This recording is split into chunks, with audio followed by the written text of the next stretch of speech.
Hi students, இப்போ நம்ம பார்க்கக்கூடிய ரொம்ப முக்கியமான topic angular momentum and angular velocity. தமிழ்ல கோண உந்தம் மற்றும் கோண திசைவேகம் அப்படினு சொல்லுவோம். ஃபர்ஸ்ட் இதோட நோட்டேஷன்ஸ் பார்ப்போம். angular momentumக்கு வந்து notation L, it is a vector quantity. Then angular velocity, that is denoted by a letter omega.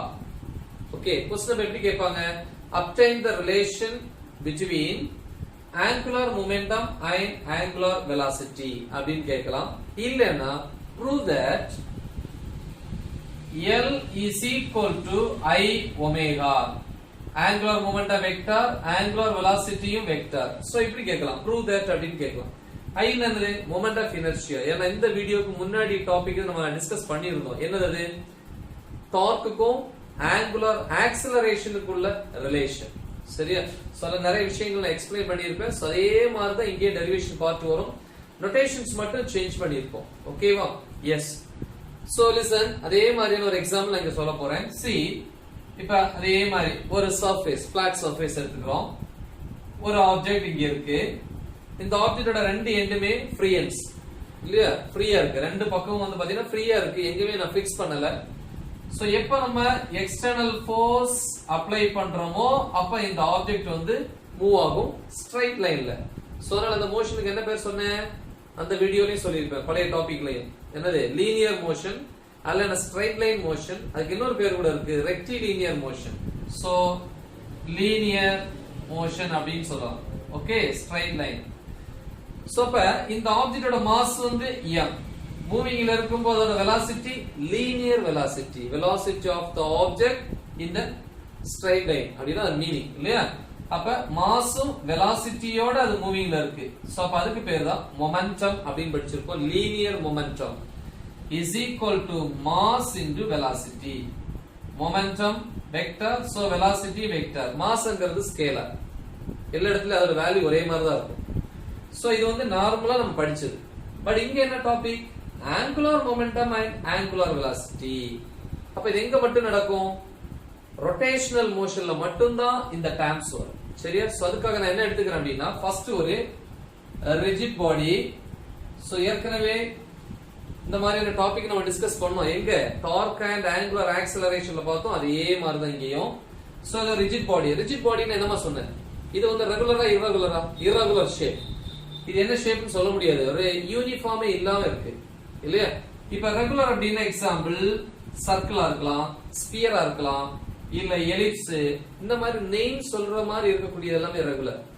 So அப்ப each and every object is made up of what? Particles called atoms. ஒவ்வொரு ஆப்ஜெக்ட்ஸும் ஆட்டம்ஸ்ங்கற particles ஆனது இல்லையா? ஒவ்வொரு பார்ட்டிகிளுக்கும் mass இருக்கு. அதுக்கு பேர் தான் point mass. சரியா? இத எக்ஸ்பிளைன் பண்ணியிருப்பேன். அப்ப இது எல்லாமே ஆட்டம்ஸ். ஒரு ஆட்டமுக்கும் இன்னொரு ஆட்டமுக்கும் இன் பிட்வீன் இந்த ஸ்பேஸ் என்ன கூடாது? மாறக்கூடாது. எப்ப எக்ஸ்டர்னல் ஃபோர்ஸ் அப்ளை பண்ணும்போது இந்த space between the atoms, I mean inter atomic distance மாறக்கூடாது. அப்படி மாறாம இருந்துச்சுன்னா இந்த ஆப்ஜெக்ட்டோட சைஸ், ஷேப் எதுவுமே மாறாது. அப்படி மாறாம இருந்துச்சுன்னா அந்த ஆப்ஜெக்ட் என்ன சொல்லுவோம்? ரிஜிட் பாடி அப்படின்னு சொல்லுவோம். ஓகே, சோ இந்த ரிஜிட் பாடி இல்ல ஃபுல் அண்ட் ஃபுல் நிறைய பார்ட்டிகிள்ஸ் இருக்கு.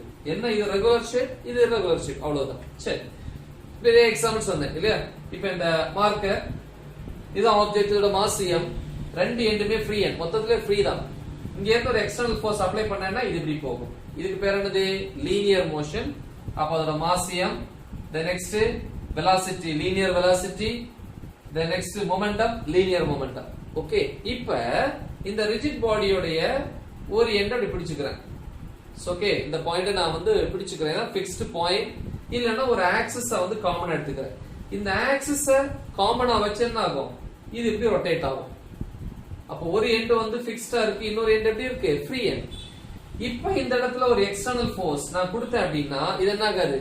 ஸ்ட்ரைட் லைன்ல மூவ் ஆகாது. இப்படி இருந்து என்ன ஆகும்? ரொட்டேட் தான் ஆகும் அப்படின்னு பார்த்தோம். கரெக்ட்டா? அப்ப ரொட்டேஷனல் மோஷன்ல தான் நம்ம இந்த டேர்ம்ஸ் வந்து என்ன பண்ண முடியும்? டிஸ்கஸ் பண்ண முடியும். சோ அதனால ஒரு எண்ட வந்து ஃபிக்ஸ்ட் எண்ட், ஃபார் தட் இங்க ஒரு காமன் ஆக்சிஸ் இல்லையா? இந்த காமன் ஆக்சிஸ் எடுத்துக்கிறேன். இது ஒரு ரிஜிட் பாடி, நிறைய பார்ட்டிகிள்ஸ் இருக்கு. ஒவ்வொரு பார்ட்டிகிளுக்கும் ஃபைனைட் மாஸ் இருக்கும். ஒவ்வொரு பார்ட்டிகிளும் என்ன எடுத்துக்கிறோம்? Point mass. இப்போதைக்கு நான் ஒரு பார்ட்டிகிள் மட்டும் தான் கன்சிடர் பண்றேன். சரியா? இப்போ இந்த இடத்துல ஒரு பாயிண்ட் சூஸ் பண்ணிக்கிறேன். சோ இந்த பாயிண்ட்ல தான் என்ன பண்ண போறேன்? ஃபோர்ஸ் அப்ளை பண்ண போறேன். பாருங்க, இது ஒரு ஆக்சிஸ். இந்த ஆக்சிஸ்லயே வந்து நான் ஒரு ஃபோர்ஸ் கொடுத்தேன் அப்படின்னா கண்டிப்பா இது ரொட்டேட் ஆகாது. இங்க கொடுத்தா மட்டும் தான் ரொட்டேட் ஆகும். அப்போ ஒரு பார்ட்டிகுலர் டிஸ்டன்ஸ்ல ஒரு பாயிண்ட்ல ஒரு ஃபோர்ஸ் கொடுத்தா மட்டும் தான் ரொட்டேஷனல் மோஷன் வரும். கரெக்ட்டா? அப்ப அந்த பாயிண்ட்ல என்ன இருக்கும்? ஒரு பார்ட்டிகிள் இருக்குமா? அந்த பார்ட்டிகிளுடைய மாஸ்க்கு என்ன பேரு? Point mass. அப்போ ஒரு குறிப்பிட்ட டிஸ்டன்ஸ், அதான் இந்த டிஸ்டன்ஸ். சோ இந்த பாயிண்ட்ல நான் ஒரு ஃபோர்ஸ் அப்ளை பண்ண போறேன். இந்த பாயிண்ட் மாஸ்க்கு m என்கிற நோட்டேஷன் கொடுக்க போறேன். ஏன்னா அந்த பாயிண்ட்ல ஒரு பார்ட்டிகிள் இருக்கு, அந்த பார்ட்டிகிளுடைய மாஸ் m. எப்படி ஃபோர்ஸ் அப்ளை பண்றோம்? இப்படி தான் ஃபோர்ஸ் அப்ளை பண்றோம். பெர்பெண்டிகுலரா ஃபோர்ஸ் அப்ளை பண்றோம். பட் ஃபோர்ஸ் பத்தி நம்ம டிஸ்கஸ் பண்ணல. ஆனா இங்க பாருங்க, ஒரே சாதாரண ஒரு ஆப்ஜெக்ட் ஸ்ட்ரைட் லைன்ல மூவ் ஆகுது. எப்ப? எக்ஸ்டர்னல் ஃபோர்ஸ் அப்ளை பண்ணும்போது. அப்ப எக்ஸ்டர்னல் ஃபோர்ஸும் மொமெண்டம், மொமெண்டம் நம்ம லீனியர் மொமெண்டம் என்னது? Mass into velocity. சோ இது ரெண்டும் ஒரே டைரக்ஷன்ல இருக்கும். அதே மாதிரி தான் இங்கேயும் காமன் ஆக்சிஸ், நிறைய பார்ட்டிகிள்ஸ் இருக்கு. ஒரு பாயிண்ட் சூஸ் பண்றேன், அந்த பாயிண்ட்ல இருக்கக்கூடிய பார்ட்டிகிளுடைய மாஸ் m, அதான் பாயிண்ட் மாஸ். ஒரு குறிப்பிட்ட distance, that is r in this direction, so r vector. R vector is the position vector between the point on the common axis and the point where the force is applied. Force apply பண்ணக்கூடிய point. சரி, இப்போ force எப்படி apply பண்றேன் இல்லையா? Apply பண்ணும்போது rotation motion. அப்ப எந்த டைரக்ஷன்ல force இருக்கோ அதே டைரக்ஷன்ல தான மொமெண்டம் இருக்கும். அதே மாதிரி தான். அப்ப force அப்ளை பண்றேன்னா அதே டைரக்ஷன்ல என்னவும் இருக்குன்னு அர்த்தம். மொமெண்டம். என்ன momentum? Linear momentum. So linear momentum, that is denoted by letter p vector. Correct? Check. Then next here theta, r vector க்கும் p vector க்கும் in between the angle theta is equal to 90 degree. இப்போ என்ன ஆகும்? இந்த மொமெண்டத்தினால இது rotate ஆகும். அப்ப rotational மோஷன்னா ஒரு பார்ட்டிகுலர் ஆங்கிள்ல ரிவால்வ் பண்ணி வருது இல்லையா? அப்ப இந்த பார்ட்டிகிள் என்ன ஆர்பிட்ல வரும்? சர்க்குலர் ஆர்பிட்ல சுத்தி வரும். So this is the orbit of the point mass. அதே மாதிரி ஒவ்வொரு பார்ட்டிகிளும் அதே மாதிரி அதுக்குன்னு ஒரு ஆர்பிட்ல சர்க்குலர் ஆர்பிட்ல ரிவால்வ் பண்ணி வரும். Okay, so this is the direction. எந்த டைரக்ஷனா? Anti clockwise direction. இது ஆன்டி கிளாக்வைஸ் டைரக்ஷன்ல ரொட்டேட் ஆகுது அப்படினா what about the direction of angular momentum and angular velocity? இல்ல அது முதல்ல தெரிஞ்சுக்கணும். இப்ப பாருங்க, இது அந்த ஆப்ஜெக்ட்னு வெச்சுக்கோமே. சோ இதுதான் வந்து காமன் ஆக்சிஸ் இல்லையா? Fixed axis. சோ ஒரு டிஸ்டன்ஸ் தாண்டி இந்த பாயிண்ட்ல நான் என்ன பண்றேன்? ஒரு ஃபோர்ஸ் அப்ளை பண்றேன். ஃபோர்ஸோட டைரக்ஷன்ல தான் லீனியர் மொமெண்டம் இருக்கும். சோ அப்ப ஃபோர்ஸ் அப்ளை பண்றேன்னா அதே டைரக்ஷன்ல அதே பாயிண்ட்ல என்ன இருக்கு? Linear momentum, mass into velocity, அதே டைரக்ஷன். அப்ப linear momentum vector quantity, position வெக்டாரும் வெக்டார். இந்த ரெண்டோட கிராஸ் ப்ராடக்ட் தான் ஆங்குலர் மொமெண்டம். அது எப்படி இருக்கணும்? மூணாவது குவாண்டிட்டி, அந்த வெக்டார் குவாண்டிட்டி இந்த ரெண்டு வெக்டார் குவாண்டிட்டிக்கு பெர்பெண்டிகுலரா இருக்கும் அப்படின்னு படிச்சிருக்கோம். எங்க படிச்சிருக்கீங்க? நம்ம செகண்ட் இயர்ல படிச்சிருப்போம் இல்லையா? Properties of vector product. See, a vector cross b vector is equal to, we will get the third vector quantity. இந்த c vector எப்படி இருக்கும் படிச்சிருக்கோம்? a vectorக்கும் b vectorக்கும் பெர்பெண்டிகுலரா இருக்கும். அதனால தான் ஃபார்முலா ab sin θ ன்னு வரும். ஓகே, எனிவே சோ அப்ப இது r vector, linear momentum, இந்த இருக்கு p vector, இதுக்கு perpendicular. So this is the direction of angular momentum as well as the angular velocity. Okay, normal linear velocity அப்படினா linear velocity is equal to displacement by time. Displacement. But angular velocity அப்படினு வரும்போது that is angular displacement by time. Okay, so அவ்வளவுதான் வித்தியாசம். சரி, இங்க வரும். So நம்ம என்ன கண்டுபிடிக்கணும்? ஃபர்ஸ்ட் angular momentum இல்லையா? ஓகே, எனிவே எழுதிப்போம். angular momentum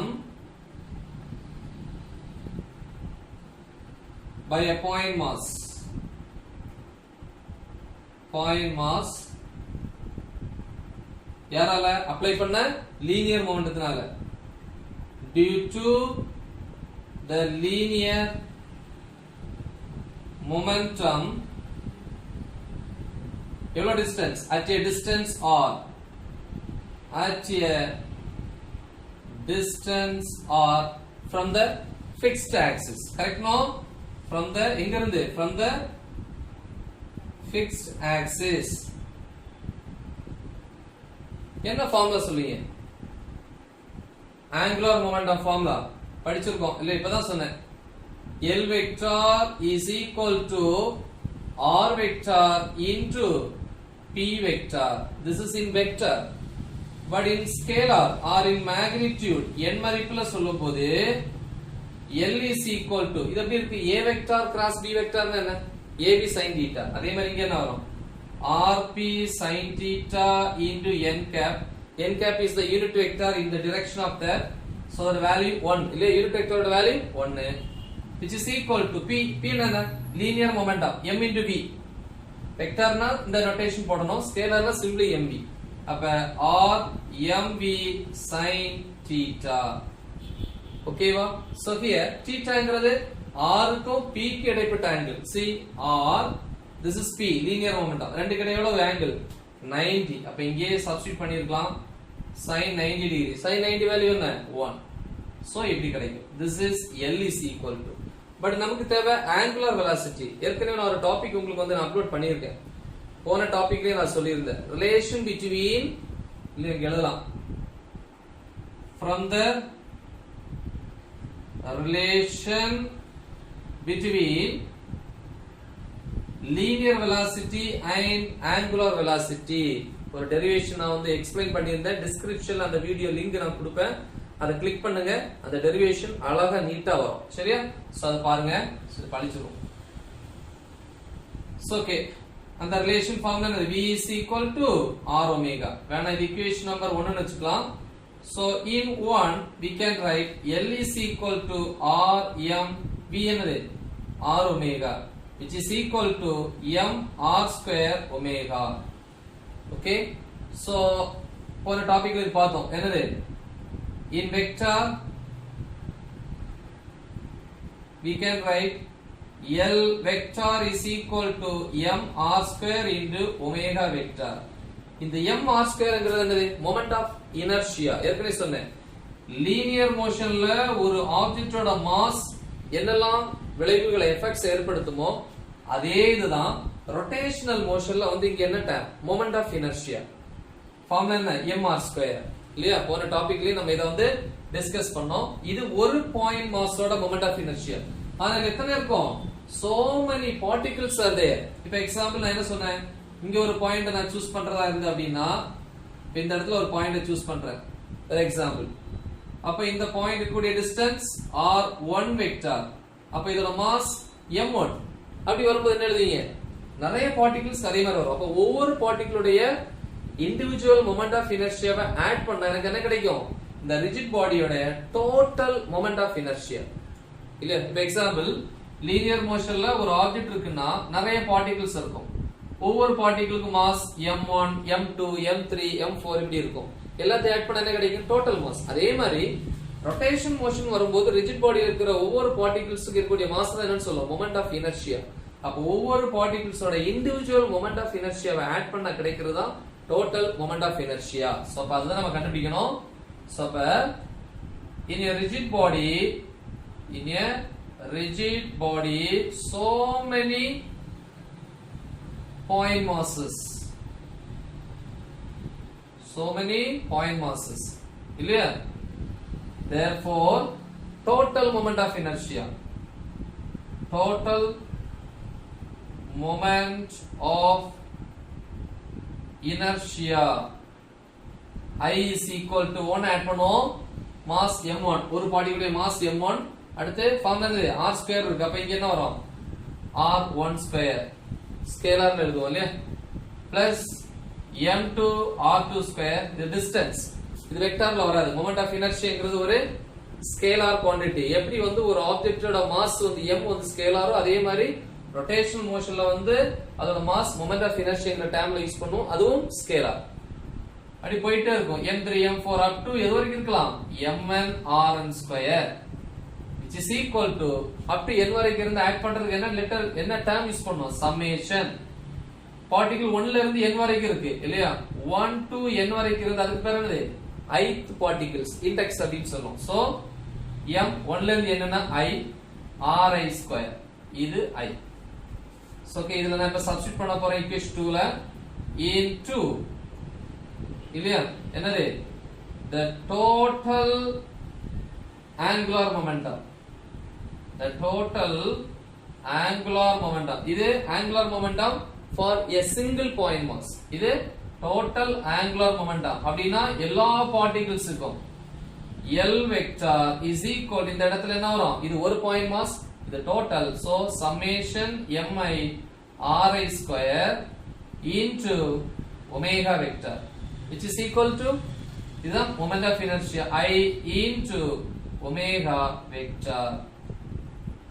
So this is the final equation, the relation between the angular momentum and the angular velocity. முக்கியமான ஒரு டெரிவேஷன் क्वेश्चन இதுக்கு முன்னாடி இதே மாதிரி ஒரு மாடல் ஒன்னு பார்த்தோம் டார்க் அண்ட் ஆங்குலர் ஆக்ஸலரேஷன் அதுவும் இம்பார்ட்டன்ட் நல்லா பிராக்டீஸ் பண்ணுங்க உங்க ஃப்ரெண்ட்ஸ்க்கு ஷேர் பண்ணுங்க ஆல் தி பெஸ்ட்